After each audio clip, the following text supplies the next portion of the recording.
আসসালামু আলাইকুম। আশা করি সবাই ভালো আছেন। আজকে আমরা দেখে নিব যে আ ইম্পোর্টেন্ট আমরা একটা ওয়েবসাইট পাবলিশ করব। পাবলিশ করার জন্য কিন্তু কিছু ম্যান্ডেটরি রিকোয়ারমেন্টস থাকে। Google এ ক্রাউল হওয়ার জন্য, Google এ লিস্টিং হওয়ার জন্য। অর্থাৎ আপনি যে প্রোডাক্ট আ আ আপনার ওয়েবসাইটে আপলোড করছেন এবং আপনার ওয়েবসাইটটা লাইভ আছে, পাবলিক আছে, কাস্টমাররা ভিজিট করবে। এটা কিন্তু কাস্টমাররা তো আর এমনি ভিজিট করবে না। কাস্টমাররা যখন Google এ একটা প্রোডাক্ট সার্চ করবে, যেরকম আমরা এখান থেকে google.com এ গিয়ে আপনার মনে করেন Hoco W35 price in Bangladesh BD আমরা সার্চ করলাম। ধরেন আমি কাস্টমার, তো সার্চ করার পর দেখেন স্টারটেকের ভাইব গেমিং শপস বিডি এই ওয়েবসাইটগুলো আসছে। হ্যাঁ, তো এগুলো তো এমনি আসেনি, এগুলো কিন্তু ক্রাউল হয়। সব প্রত্যেকটা পেজ, তাদের ওয়েবসাইটের প্রত্যেকটা পেজ ক্রাউল হয়, অর্থাৎ এসইও করে। আর তারা এই এসইও করার পরে গুগল লিস্টিং হয়, ইন্ডেক্স করে, এভাবেই আসলে গুগল আসে। হ্যাঁ, তো এই গুগলে লিস্টিং করার জন্য বা ইন্ডেক্সড হওয়ার জন্য আহ, কিছু ম্যান্ডেটরি রিকোয়ারমেন্টস আছে। হ্যাঁ, এর মধ্যে একটা হইতে পারে প্রাইভেসি পলিসি, রিটার্ন, হ্যাঁ, রিফান্ড অ্যান্ড রিটার্নস পলিসি। এই পলিসিগুলো আলাদা আলাদা পেজ আকারে আপনার ওয়েবসাইটে পাবলিশ করে দিতে হয়। যেরকম আমরা হোম পেজ, তারপরে অ্যাবাউট পেজ, কন্ট্যাক্ট পেজ দেখেছি, এরকমই privacy policy page, refund and Returns policy, হ্যাঁ, এই পেজগুলো আপনাদের তৈরি করতে হবে। হ্যাঁ, তো এখানে অলরেডি প্রাইভেসি পলিসি একটা পেজ আছে। কমার্স বা আমাদের ওয়েবসাইট যখন আমরা ইনস্টল করেছি তখন অটোমেটিক প্রাইভেসি পলিসি পেজটা চলে আসে। হ্যাঁ, তো আমরা প্রাইভেসি পলিসি এবং রিফান্ড অ্যান্ড রিটার্ন পেজ কিভাবে তৈরি করতে পারি আমরা দেখে নিতে পারি। তো প্রাইভেসি পলিসি যেহেতু তৈরি করাই আছে, এটা ড্রাফট আছে, এটা কিন্তু পাবলিশ হয়নি। হ্যাঁ, তো আমরা এডিট দিয়ে দিচ্ছি এখানে। এডিট উইথ এলিমেন্টর না দিলেও সমস্যা নেই, কারণ কি এই পেজগুলোতে জাস্ট আমাদের টেক্সট থাকবে, কোনো ডিজাইন না। হ্যাঁ, সিম্পল একটা ডিজাইন, সাদা, আর এর মধ্যে জাস্ট টেক্সট থাকবে, আমাদের যে প্রাইভেসি পলিসি, রিটার্নস পলিসি থাকবে, সেই পলিসি জাস্ট লেখা থাকবে। হ্যাঁ, তো এখানে এডিট উইথ এলিমেন্টর দিয়ে আমাদের ডিজাইন প্রসেসে যাওয়ার দরকার নাই, আমরা ডিরেক্টলি এডিটে দিয়ে জাস্ট টেক্সট ইনপুট করে দিব। তো এখন আসি আমরা যে এখানে কি লিখবো আমরা। তো প্রাইভেসি পলিসি হচ্ছে কি, আপনার ওয়েবসাইটটা আপনার আপনার ওয়েবসাইটে যখন কাস্টমার ভিজিট করবে তখন আপনি আপনার কাস্টমার থেকে কি কি ডাটা নিচ্ছেন। হ্যাঁ, কি কি ডাটা নিচ্ছেন এবং এই ডাটা কতটুকু আপনি প্রাইভেসির সাথে রাখছেন। হ্যাঁ, এবং এই প্রাইভেসিটা ব্রেক করবেন কিনা বা কিভাবে আপনি ব্রেক করবেন, অথবা কিভাবে কোন কাজে আপনি এই ডাটাগুলো ব্যবহার করবেন, এই জিনিসটাই মূলত প্রাইভেসি পলিসিতে উল্লেখ করা থাকে। চিন্তা করার দরকার না, আপনাদের সেটা লিখতে হবে না। এটা সিম্পলি আপনারা গুগলে সার্চ করবেন প্রাইভেসি পলিসি জেনারেটর। হ্যাঁ, প্রাইভেসি পলিসি জেনারেটর দিয়ে সার্চ করলে আপনাদের সামনে যে এই ওয়েবসাইটটা আসবে, প্রাইভেসি পলিসি জেনারেটর। কয়েকটা একাধিক ওয়েবসাইট আছে, আপনি যে কোনো একটা ওয়েবসাইটে চলে যাবেন। হ্যাঁ, তো আপনার কাছে কিছু ইনফরমেশন চাইবে তারা, যেরকম এই যে জেনারেট প্রাইভেসি পলিসি, আপনি কি জেনারেট, কি মানে এই প্রাইভেসি পলিসিটা কিসের জন্য জেনারেট করতে যাচ্ছেন।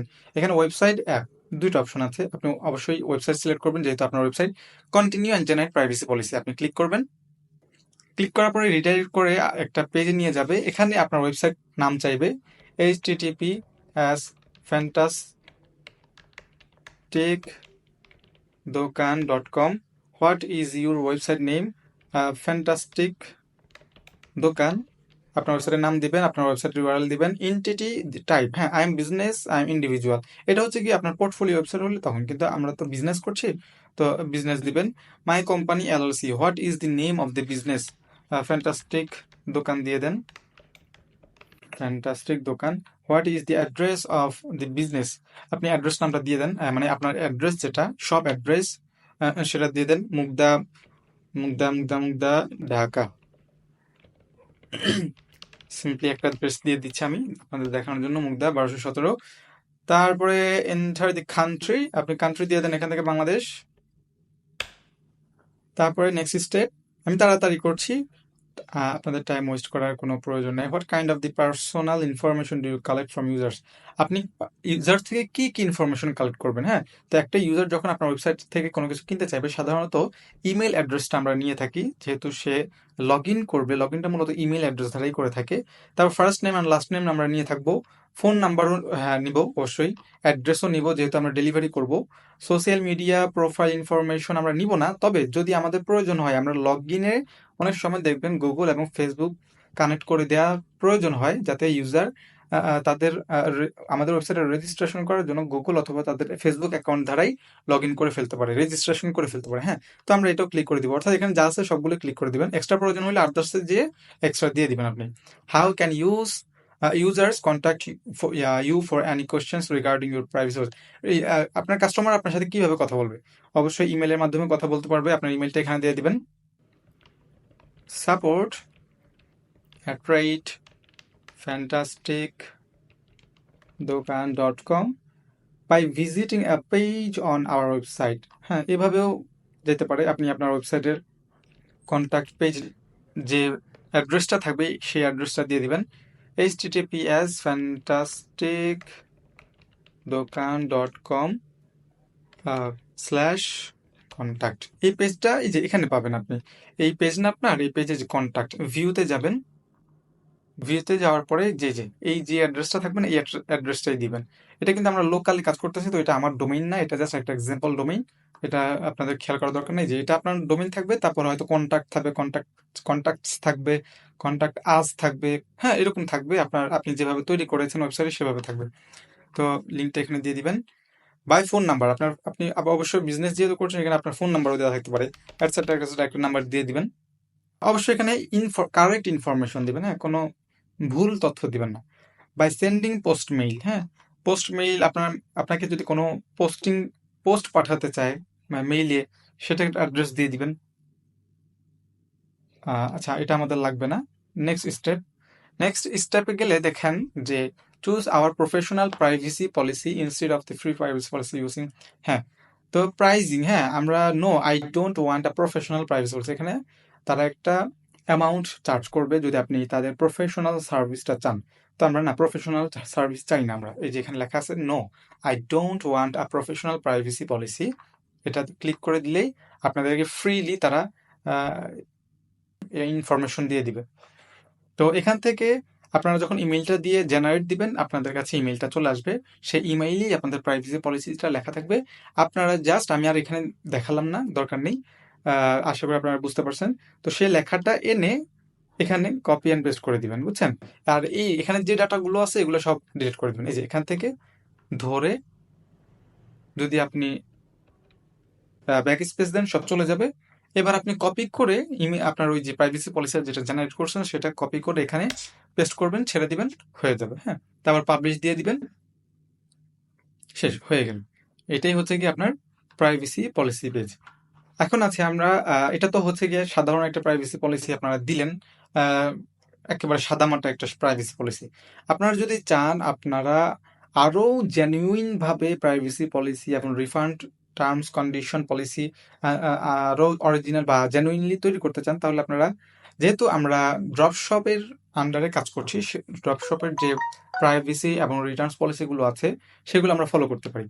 তো আমরা এখন যাব dropshop.com.bd। এখানে ফুটারে চলে আসলে দেখবেন এই যে টার্মস অ্যান্ড কন্ডিশন। আচ্ছা, আমরা আগে টার্মস অ্যান্ড কন্ডিশন একটা আছে, ডেলিভারি অ্যান্ড রিটার্ন পলিসি আছে। হ্যাঁ, তো আমরা ওপেন উইথ ক্লিকে যাই, এই product delivery and return policy. হ্যাঁ, তো ডেলিভারি অ্যান্ড রিটার্ন পলিসি আপনি কি করবেন, আপনি একটা নতুন পেজ তৈরি করবেন, যে অ্যাড নিউ পেজে দিবেন, তারপর পেস্ট করলাম। ডেলিভারি অ্যান্ড রিটার্ন পলিসি দিয়ে আমরা একটা পেজ তৈরি করব। এখানে আমি ডিরেক্ট কপি করে পেস্ট করে আপনাদের দেখাচ্ছি, তবে আপনারা সেটা করবেন না, কারণ কপিরাইট চলে আসতে পারে। এই যে এখানে কপি করে আমি যদি পেস্ট করে ছেড়ে দিই, দেখেন পুরো লেখাটি হয়ে গেছে, পাবলিশ করে দিলাম, ব্যাস আমাদের ডেলিভারি অ্যান্ড রিটার্ন পলিসিটা হয়ে গেছে। আমি আবারও বলছি, এখানে কিন্তু আপনি কপি অ্যান্ড পেস্ট করেই দিয়ে দিবেন না। হ্যাঁ, কপিরাইট চলে আসতে পারে, আপনি পরিবর্তন করবেন জিনিসগুলো। আপনি এখানে দেখেন একজন ড্রপ শিপার হিসাবে, আচ্ছা, এখানে কিন্তু তারা ড্রপ শিপার হিসেবে আপনি কি কি করবেন সেটা লিখছে। তাহলে আপনার কি করতে হবে, আপনার ড্রপ শিপার কিন্তু লিখলে হবে না, তাহলে কিন্তু কাস্টমার বুঝে ফেলবে যে আপনি একজন ড্রপ শিপার। আপনি আপনার মতো করে পরিবর্তন করে নেবেন। আমি জাস্ট এটা দেখাইলাম যে এই জন্য আপনারা যাতে একটা আইডিয়া পান যে লিখবেন কিভাবে লিখবেন। নতুন হিসেবে আপনি তো অনেক কিছু লিখতে পারবেন না, তো আইডিয়া নেওয়ার জন্যই মূলত আপনারা এই যে dropshop.com.bd-র ডেলিভারি অ্যান্ড রিটার্ন পলিসি পেজটা দেখতে পারেন। তারপরে যে টার্মস অ্যান্ড কন্ডিশনস একই, আপনারা এখানে ফলো করবেন। টার্মস অ্যান্ড কন্ডিশনস কপি করে আমরা আরেকটি পেজ তৈরি করব। এই যে নিউ পেজ পেস্ট, তারপরে এই যে বাকিটা এখানেও dropshop.com.bd এরকম লেখা আছে, আপনি আপনার টেক্সট অনুযায়ী পরিবর্তন করে নেবেন। ঠিক আছে, বুঝতে পারছেন তো? না আপনার বেশি তো আর বোঝার এর থেকে তো আর মানে বেশি বোঝানোর প্রয়োজন নেই, তাই না? সাধারণ জিনিস, আপনারা আপনাদের মতো করে টেক্সট পরিবর্তন করে পাবলিশ করবেন, হুবহু কপি পেস্ট করে দিয়ে দিবেন না। পাবলিশ, এই যে দেখুন আমাদের টার্মস অ্যান্ড কন্ডিশন পেজও হয়ে গেছে। হ্যাঁ, তাহলে আমরা আজকে দেখে নিলাম কিভাবে প্রাইভেসি পলিসি পেজ এবং terms and condition, refund and Returns page আপনারা তৈরি করবেন সেটা। তো আশা করি আপনাদের আর সমস্যা হবে না। আজকের মতো এখানেই বিদায় নিচ্ছি, সবাই ভালো থাকবেন। আসসালামু আলাইকুম।